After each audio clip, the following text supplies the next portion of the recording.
We'll go ahead with the IMG World Cup moment. IMG World Cup moment. That's where you find all your updates on the FIFA World Cup here on Metro Sports. Every weekday at 10:15 a.m. we bring you the IMG World Cup moment. And I introduce to you our presenter for the IMG World Cup moment, Rahman Kubaja, the people's Rahman Kubaja. Good morning, Rahman, and thanks for the time on Metro Sports. Good morning, Michael. Okay, so Rahman, what do we expect as far as the IMG World Cup moment is concerned? Michael, 5 months from now, the FIFA World Cup will kickstart. That's the biggest football event in history. It will kickstart in June, July. And we have some exciting stories to share with our viewers so far the World Cup so for is all concerned. The latest stories, for all the updates exclusive for people that are interested in traveling Absolutely. to witness and experience the FIFA World Cup 2026. For those that would want to find how the teams shape up, Yes. how the respective venues get ready, Yes. security, there are already concerns over security issues as America launches attack on some countries. Yes. You mean that for every update, for every story around the FIFA World Cup, you have it and you have us covered on the IMG World Cup moment? As you said, someone who asks, assuming the World Cup kickstart today. Yes, that's what I want to find out from Yeah. you, that on this first edition of the IMG World Cup moment, if the World Cup, we know that it's almost 5 months away from now, but we want to be sure of the readiness of the host nations, the teams that will be participating in the FIFA World Cup, because there's been times where countries have had challenges getting ready early enough for the start of major competitions such as the FIFA World Cup, the Africa Cup of Nations, and the European Championship. If the World Cup was to start today, or if the World Cup is to start today, how ready is the world? How ready are the host nations? How ready are the teams? How ready is the event manager, FIFA? Michael, I would say yes or no. No, because we have 42 countries who have already booked their tickets to play in the FIFA World Cup, and we're expecting 48 countries. So we have some portals so far as the group stages are concerned. And this has nothing to do with Canada. This has nothing to do with Mexico and also America. We are just so it means that FIFA itself is not ready for the World Cup because FIFA has not been able to confirm all participating teams for the World Cup. Absolutely. So we have some playoffs to play so far as match is concerned. And when you see on our screen, we have some countries who have already booked their ticket to play in the next FIFA World Cup. Walk us through those countries that have already picked up qualification and confirmed places. We have for your the FIFA own Argentina, not forgetting. They are the defending champions. Of the They've FIFA won it World 3 Cup. times, and we have the most successful country so far the FIFA World Cup is concerned. That's Brazil, winning its 5 occasion in that. And also not forgetting, I cannot talk without talking about our own Otuado Blasters of Ghana, also qualified to play in the next World Cup. We have Saudi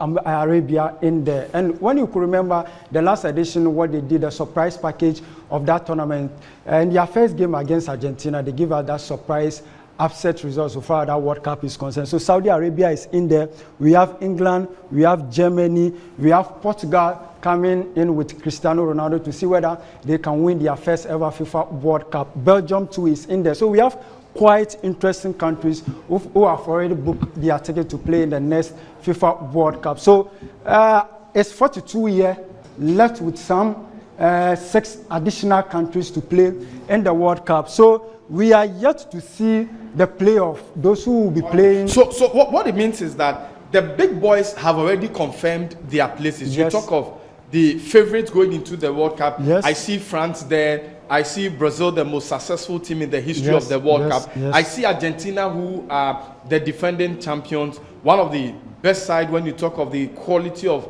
the ensemble of players they have. You talk of Portugal. There are those that have predicted that Portugal, with the quality they've shown and winning the UEFA Nations League, put themselves in a better position to lift the FIFA World Cup for the first time. So these are all countries. Not forgetting Germany. They last won it in 2014 when the tournament was hosted in Brazil.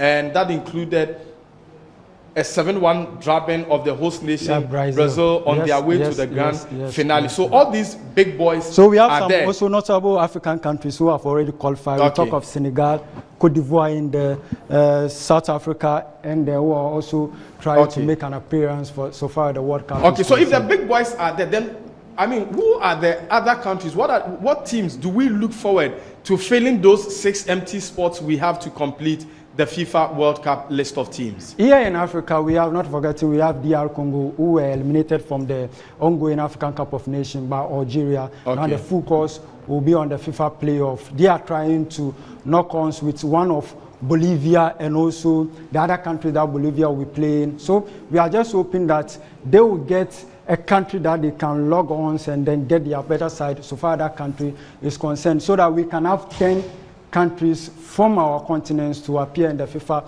World Cup. This is a new format so far the World Cup is concerned. Already we have 9 African countries who have already booked their tickets. Now we are waiting for one, and that one is DR Congo, who already eliminated the likes of Cameroon and also Nigeria on their way so far the playoff is concerned. So we are waiting to see whether they can again go past the playoff. That will be against Bolivia and one other country. If they are able to do so, then Africa will be getting 10 reps so far as the World Cup is concerned. Michael, when you look at the Intercontinental, it's different from the UEFA one.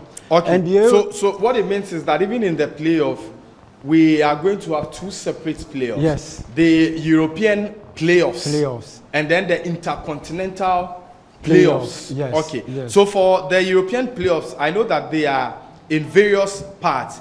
There's Part A, which would include Wales, Bosnia, Italy, and Northern Ireland. So on the 31st of March 2026, we'll have Wales play Bosnia and Herzegovina.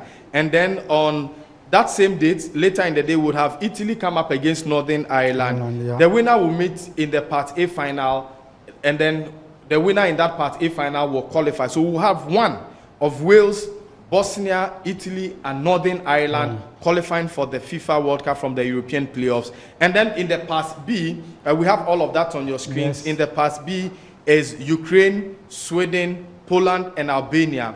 Same 26th of March 2026, Ukraine will take on Sweden, while Poland take on Albania. The winners will play on the 31st of March, and then the winner from that final from Part B would also book a place for the Mundial FIFA World Cup 2026. And then Part C will be Slovakia playing Kosovo, and then Turkey, Romania. The winners will play on 31st of March, with the winner eventually picking up a spot for the FIFA World Cup. And then the last part for the European qualifiers or playoffs will be Part D, which will have Czech Republic up against the Republic of Ireland, and then Denmark would also play North Macedonia. All these games will be played on 26th of March, and then the winners will clash on 31st of March 2026 for a place in the FIFA World Cup 2026. And then when we go to the Intercontinental playoffs, I see that there are 6 teams. There is Iraq, there is DR Congo, Jamaica, Suriname, Bolivia, and New Caledonia. I'm sure that's right, Rama. Yeah, New Caledonia. They will be playing against Jamaica. Okay. And that will be an interesting one. We are just hoping that DR Congo... So the winner of that game will play DR Congo. Yes. So for the first time in the history of the World Cup, Africa could have 10 teams representing. Okay. Jonathan Akron is here. Jonathan, we have an expanded FIFA World Cup from 32 teams to 48. What it means is that there are 14 more teams to play in the FIFA World Cup. And Africa is affected positively, having a slot extended, automatic slot extended from 5 to 9.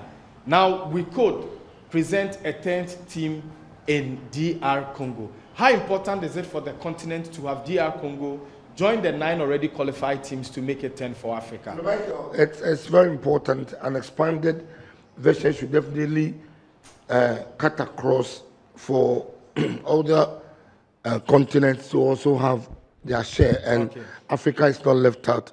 As we've all seen, yes, DR Congo tried as much as possible. At a point in time, they led their group, consisting of the Teranga Lions of Senegal and the rest, but a home lost evaded their automatic qualification. Today they are in the playoffs. But looking at the strength, the positions per FIFA ranking of the other countries that are having the playoffs with Congo, Congo towers above them, and I expect the Leopards of DR Congo to scale through and add up to the African numbers to make a double digits to the World Cup. They can't escape this World Cup. We can't miss it because you look at their form, the pedigree, the players that they have. Okay. It'll be a delight to let them also be at the World Cup. Okay. Raman, I know we'll get to the bit where we talk about the numbers as far as the business of the FIFA World Cup. But talking about the importance of getting DR Congo there, at least to have DR Congo, we are assured of an additional $10.5 million into the African game. How does this work? It's very important because without expanding this World Cup, the likes of DR Congo and also some African countries will not get the opportunity to play in the World Cup. So it is a money tournament, as people call it. So looking at the money involved, I think each and every African country will have an interest. If there's the opportunity to push more African countries, we have to. You are developing your country and also getting other money. Because if DR Congo should be able to qualify from the intercontinental playoff, they are guaranteed $10.5 million US. So just imagine what's 10 million. 1.5 for preparation ahead of the FIFA World Cup. And then another 9 million for an appearance at the group stage. So it is a massive, massive money. Where, aside the World Cup, where are you going to get these huge sums of money from? So when you look at those countries, I think in world football, they find it difficult to maneuver their way. So if FIFA decided to again open and expand the countries who partake in the World Cup, and then DR Congo and the rest of the African country make a claim, I think it's a positive one for them. Thank you very much, Raman Kubaja, with the IMG World Cup moment. And Raman has been telling us that if the World Cup is to start today, the organizers of the competition, the owners of the tournament, the owners of the brand themselves are not ready because at the FIFA Congress, a resolution was passed for the FIFA World Cup number of participating teams to be increased from 32 to 48. But as we speak, Raman tells us that there are 42 teams that are confirmed for the FIFA World Cup, 6 more, 2 from the Intercontinental Playoffs and 4 from the European Playoffs would have to join to make the number 48. I'm sure tomorrow Raman would have something else to share with us. I don't know whether he will deal with security. There are a number of countries that have expressed dissatisfaction and worry over U.S. attacks in countries including Iran, Venezuela, and how they affect security around the FIFA World Cup. I don't know about infrastructure, whether all the facilities earmarked to host the FIFA World Cup in the United States, Mexico, and Canada have all been completed 5 months to the start of the FIFA World Cup. Raman Kubaja will join us tomorrow at exactly 10:15 a.m. with the IMG World Cup Moment 2026.